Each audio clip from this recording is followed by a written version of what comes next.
Well, that's that's one thing that sticks with me is that, you're faced with this very real possibility that you could be away from your children, until they're in their late teens and 20s. Like, how do you keep going to work every day? How do you keep doing it, when that's the risk?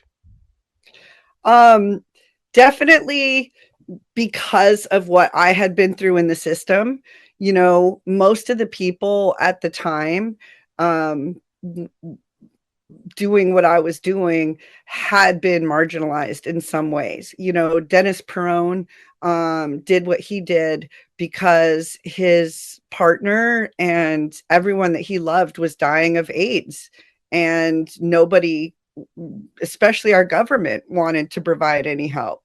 You know, my mentor and my business mentor, somebody that was operating in Sacramento at the same time as me, I had no business experience. This guy, Bill Pierce, had business experience, and so he sort of mentored me on the business side. He had been in the Vietnam War and been sprayed by Agent Orange and was dying of cancer. And at the time, the government was denying that he got the cancer from Agent Orange.